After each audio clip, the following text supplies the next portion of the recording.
ulo ng mga nagbabagang balita, Air Force Strike Squadrons inilipat sa Cagayan de Oro upang palakasin ang ugnayan sa 4ID. 4ID opisyal na sinimulan ang 2025 Sports Fest kasama ang mga sundalong Australian. Kalakasan at pagkakaisa isinulong.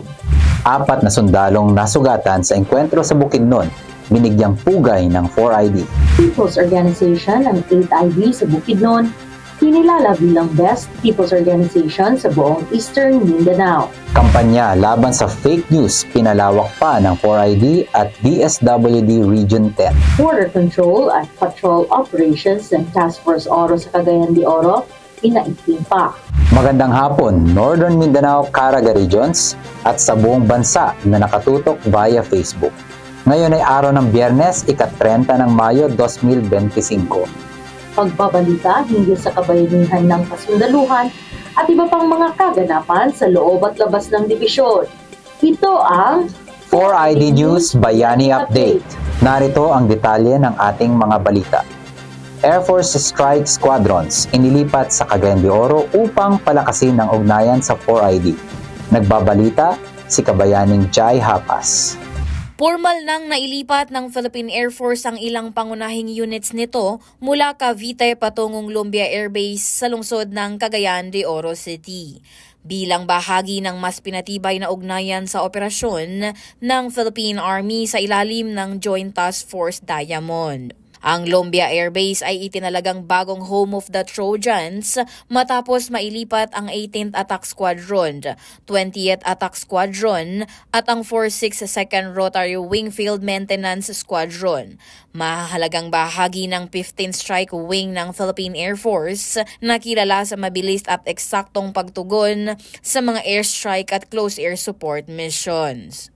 Bahagi ito ng strategic basing plan ng Philippine Air Force na naglalayong palawakin ang saklaw ng pambansang depensa, pahusayin ang kahandaan ng puwersa at pabilisin ang pagtugon sa mga operasyon lalo na sa area of responsibilities ng 4th Infantry Diamond Division. Ayon kay Major General Michel B. Anayron Jr., Commander ng 4th Infantry Diamond Division, napakahalaga ng hakbang na ito para mapalakas ang joint operations sa Hilagang Mindanao at Caraga Regions. Anya, ang presensya ng mga airstrike units sa rehiyon ay nagpapabilis ng deployment, nagpapasigla ng air-ground coordination at nagpapataas ng kahandaan sa mga banta sa seguridad, panloob man o panlabas. Ang mga nailipat na units ay formal nang nasa ilalim ng Joint Task Force Diamond at kasalukuyang kaagapay ng Tactical Operation Group 10 sa pangunguna ni Colonel Maria Girlie A. Solis. Isa itong malaking hakbang sa pagpapalalim ng ugnayan sa pagitan ng Philippine Army at Philippine Air Force. Napapanahong balita, serbisyo publiko para sa Pilipino. Jai Hapas, 4ID News Bayani Update. Samantala, 4ID opisyal na sinimulan ang 2025 Sports Fest kasama ang mga sundalong Australians. Kalakasan at pagkakaisa isinulong. Sa detalye ng balita, narito si Kabayaning Ella Rivera. The courage to strive and to dare. If we win, let it be by the code with our faith and our honor held high. And if ever we lose, we stand proudly by the road and cheer as the winner goes by. So dito sa Sports Fest natin, as we go on with our games, what is important is we enjoy. Never mind if we lose or we win, although it feels good to win. But what is important is we enjoy in every game that we participate. Dapat happy tayo. Manalo, matalo, ang importante is we are happy. Matagumpay na isinagawa ng 4th Infantry Diamond Division ang taunang Sports Fest nito sa Camp Evangelista, Patag, Cagayan de Oro City nitong Mayo 27 na nilahukan ng kasundaluhan, sibilyang kawani at mga panauhing mula sa Australian Defence Force. Sinimulan ang naturang aktibidad sa pamamagitan ng masiglang parada mula sa Montalvan Hall patungo sa 4ID Grandstand. Naging makabuluhan ang taong ito dahil sa aktibong pagkikilahok ng iilang Australiano. Hindi lamang sila sumali sa parada, kundi nakilahok din sa mga paligsahan at bonding activities na lalong nagpatibay sa ugnayan at pakikipagtulungan ng kasundaluhan sa pagitan ng dalawang bansa. Iba't ibang paligsahan ang isinagawa tulad ng parlor games, pickleball, badminton, basketball at volleyball na nagbigay diin sa patas na kompetisyon at pagkakaisa ng mga tropa.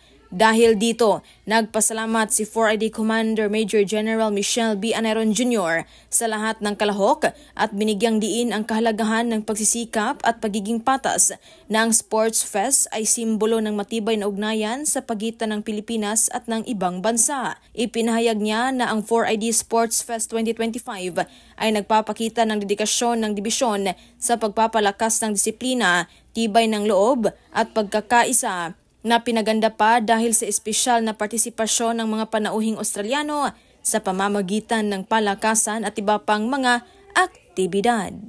Napapanahong balita sa serbisyo publiko para sa Pilipino. Ella Rivera, 4ID News, Bayani Update. Sa iba pang detalye ng balita, 4 na sundalong nasugatan sa engkwentro sa Bukidnon, binigyang pugay ng 4ID. Para sa detalye, nakatutok sa balita si Kabayaning Bon Alavides. Binigyang pugay ng 4th Infantry Division ang 4 na sundalong nasugatan matapos ang nangyaring sagupaan laban sa New People's Army sa Barangay Hagpa, Impasugong, Bukidnon noong Mayo 23. Mga miyembro ng 28 Infantry Battalion na nakabase sa Malitbog, Bukidnon ang nasabing mga sundalo. Tumugon ang mga ito sa sumbong ng mga residente hinggil sa ginawang pangingikil ng NPA sa lugar. Dahil sa agarang pagresponde, napigilan ang karahasan ng nasabing grupo, ngunit nagresulta ito sa isang engkwentro.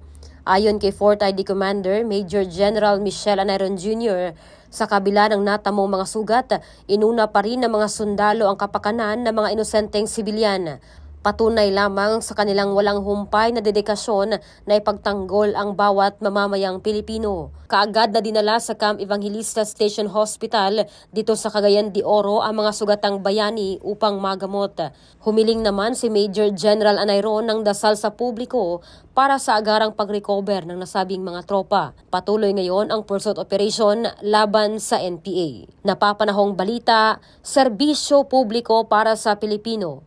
Bon Olavides, 4ID News, Bayani Update.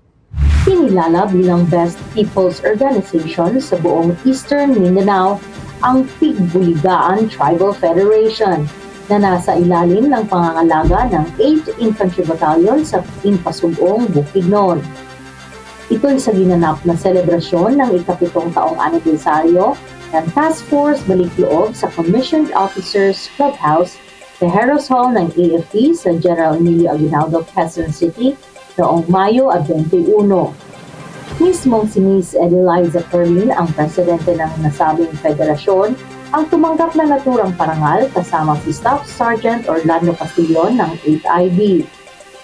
Ang Pigbuligaan Tribal Federation ay binubuo ng mga dating NPA members at supporters na naglalayong maisulong ang sustainable development sa mga komunidad na may dating impluwensya ng NPA at mga lugar na apektado ng kagaluhan sa nasabing probinsya.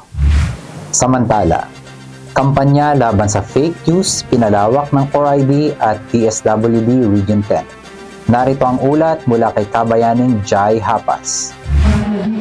Sa layuning labanan ng pagkalat ng maling impormasyon at fake news sa Northern Mindanao, nagsagawa ng isang tamang tulong sa tamang impormasyon, Service and Information Caravan ang 4th Infantry Diamond Division. Katuwang ang Department of Social Welfare and Development Field Office 10 sa Barangay Kanangaan, Cabanglasan, Bukidnon noong Biyernes, Mayo 23. Layunin ng aktibidad na ihatid ang mga tamang impormasyon at serbisyong mula sa pamahalaan, partikular na ang programa ng DSWD-10 at 4ID, upang sa gayon ay maiparating ito sa mga mamamayan, lalo na sa mga malalayong lugar. Isa rin itong hakbang upang pigilan ang paglaganap ng maling balita na nagdudulot ng kalituhan at panganib sa komunidad. Dumalo sa naturang caravan sina 4ID Commander Major General Michelle B. Anayron Jr., 403rd Infantry Brigade Commander Brigadier General Sigfred C. Tubalado at mga opisyal mula sa 4ID kabilang sina Colonel Ricky L. Canatoy at mga battalion commanders na nakatalaga sa probinsya ng Bukidnon. Pinangunahan naman ng DSWD-10 Regional Director Mr. Ramel F. Hame ng aktibidad, katuwang sina Kabanglasan Mayor Lolita N. Bolieser at mga opisyal ng Barangay Kanangaan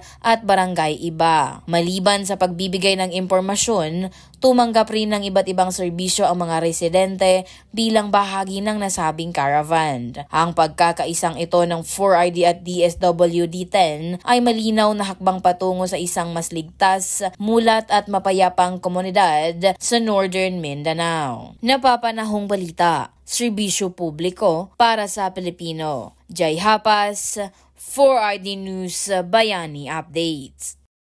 Pinaigting pa ng Task Force Oro ang border control at patrol operations nito dito sa lungsod ng Cagayan de Oro sa pamamagitan ng patuloy na mobile patrol at 24 oras na checkpoint operations.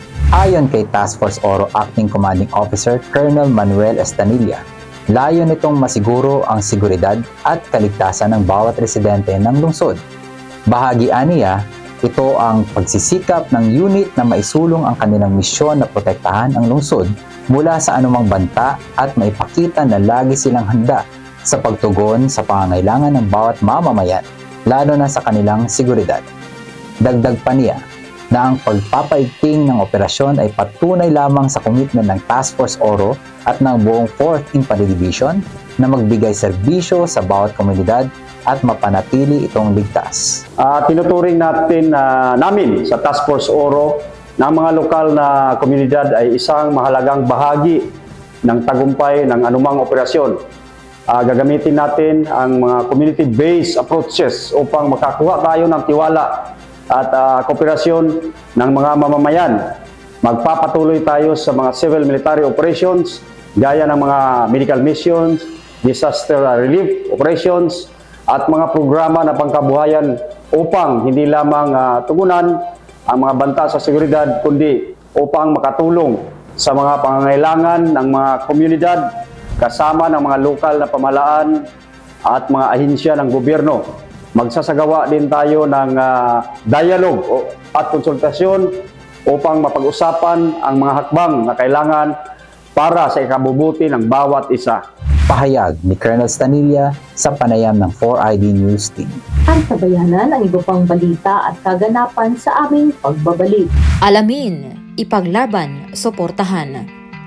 Ating itaguyod ang ating karapatan sa ating karagatan. Makialam sa mga pangyayari sa bayan. Huwag hayaang malinlang, isulong ang paninindigan para sa ating kinabukasan. Our seas, our rights, our future. Nagbabalik ang inyong 4ID News Bayani Update. Dagdag pa na balita, bagong promote na komando ng 403rd Brigade, mainit na sinalubong. Si Kabayaning Ella Rivera nakatutok sa balita. Brigadier General Sigfred C. Tubalado, Philippine Army.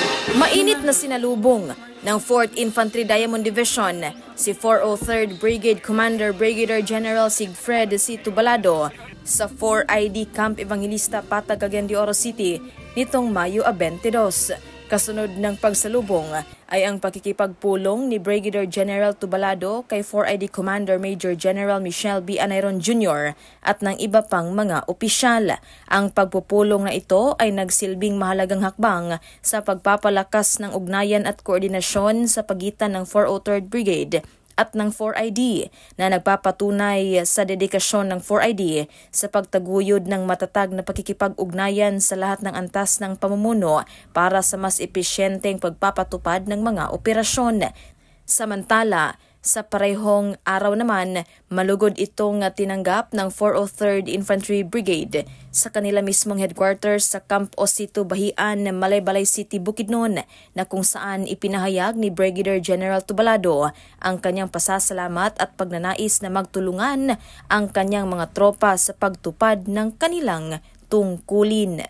Napapanahong balita, serbisyo publiko para sa Pilipino. Ella Rivera, 4ID News, Bayani Update.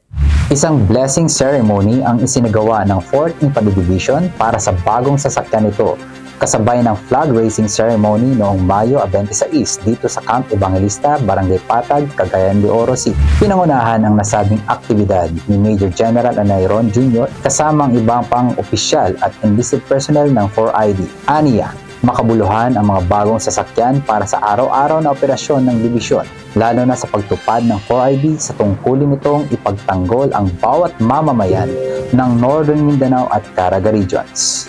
Dagdag pa nito, ang nasabing bagong mobility assets ay hindi lamang pagpapatibay sa operational readiness ng dibisyon, kung hindi masisiguro rin ito ang mabilis, mas ligtas at mas mahusay na serbisyo ng mga komunidad na sakop ng AOR ng dibisyon. Samantala, 4ID at DSWD Caraga nagkaisa para sa volunteerismo at pagpapaunlad ng rehiyon. Para sa detalye ng balita, narito si Babayaning Jai Hapas. Muling pinagtibay ng 4th Infantry Diamond Division Philippine Army at ng Department of Social Welfare and Development Caraga ang kanilang matibay na ugnayan sa isinagawang pagtitipon na tinawag na Tinabalangay sa 13 Forum at ceremonial signing na rin ng Memorandum of Understanding na ginanap nitong Mayo 21 sa Watergate Hotel sa Butuan City. Pinangunahan ni 4ID Commander Major General Michel B. Anayron Jr. Ang delegasyon ng Army kasama sina Brigadier General Antonio B. Dolnuan Jr. ng 401st Infantry Brigade, Brigadier General Adolfo B. Espuelas Jr. ng 402nd Infantry Brigade at Brigadier General Arsenio D.C. Sadural ng 901st Infantry Brigade. Kasama rin sa conference ang mga kinatawan mula sa iba't ibang ahensya ng pamahalaan, mga negosyante, sektor ng edukasyon at mga organisasyong sibiko sa pangunguna ni Ms. Maria Flor Idoliaga Libang ng DSWD Caraga. Layon ng nasabing forum na mas lalo pang patatagin ang pagtutulungan sa ilalim ng Volunteer Mobilization Program ng DSWD. Sa programang ito, tinutulungan ang mga pangangailangan ng mga lugar na malalayo at hirap maabot o tinatawag na mga GDAS sa tulong ng iba't ibang sektor gaya ng mga volunteers, pribadong kumpanya at mga civil society organization. Isa rin sa mga tampok na aktibidad ang formal na pagpirma muli ng Memorandum of Understanding sa pagitan ng DSWD Caraga at 4th Infantry Diamond Division na malinaw na nagpapakita ng kanilang iisang layunin para sa kapayapaan, kaunlaran at pagbangon ng mga komunidad. Sa kanyang naging pahayag naman, sinabi ni Major General Michel B. Anayron Jr. na ang nilagdaang kasunduan ay sumisimbolo sa iisang misyon ng 4th ID at DSWD Caraga. Ang tapat na pagsisilbi sa mamamayang Pilipino sa pamamagitan ng volunteerismo, pagtutulungan para sa kapayapaan at maagap na paghahatid ng serbisyong panlipunan. Dagdag pa niya na magsasama-sama ang iba't ibang sektor sa ilalim ng whole of nation approach upang marating at matulungan ang mga lugar na higit na nangangailangan. Napapanahong balita, serbisyo publiko para sa Pilipino. Jai Hapas, 4ID News Bayani Update. Dagdag pa na balita, 4th Field Artillery Battalion at DPWH Region 10 tinalakay ang mahalagang proyekto para sa modernisasyon ng naturang unit. Nakatutok si Kabayaning Ella Rivera. Mga bagong pasilidad ang nakatakdang itayo sa headquarters ng 4th Field Artillery Battalion sa Camp Evangelista, Cagayan de Oro City at sa Alpha Battery nito sa Bukidnon. Ito'y matapos ang isinagawang coordination meeting noong Mayo 19 na pinangunahan ni 4FAB Civil Military Operations Officer Major Wilson Redoble kasama sina Department of Public Works and Highways sa Bukidnon 3rd District Engineer Ronaldo Sipahang at CDO 2nd District Engineer John Paulo Lisondra. Kasama sa nakatakdang itayo ang bagong admin building, officers' quarters at enlisted personnel barracks. Layunin nitong mapataas pa ang moral ng mga tropa ng 4FAB upang mas maging malawak din ang pagbibigay serbisyo nito sa mamamayan bilang isa sa mga unit na tumutulong sa 4th Infantry Division na makamit ang misyon nitong mapanatili ang kapayapaan sa AOR nito sa Region 10 at pati na rin sa Region 13. Maliban sa napag-usapang mga proyekto para sa modernisasyon ng naturang unit, layunin din ng nasabing tagpo ang pagpapalakas sa ugnayan ng 4FAB at sa partner stakeholders nito tulad ng DPWH. Napapanahong balita, serbisyo publiko para sa Pilipino. Ella Rivera, 4ID News, Bayani Update. At yan ang mga nagbabagang balita ngayong linggo. Para sa karagdagang news update, i-follow niyo lang po ang aming social media accounts na naka-flash sa inyong mga screens. Sa ngalan ng buong Person and Division Public Affairs Office, 4th Infantry Diamond Division, Philippine Army, ito ang inyong mga kabayaning Patrick Martinez at Jeline Falyog na nagpapaalalang kahit nasaan man kayo, mahirap man o malayo ang tatahaking landas, walang malayo sa puso ng sundalo. Sa pag-asang merong darating na taglaw, bayani ka kaagapay at tanglaw.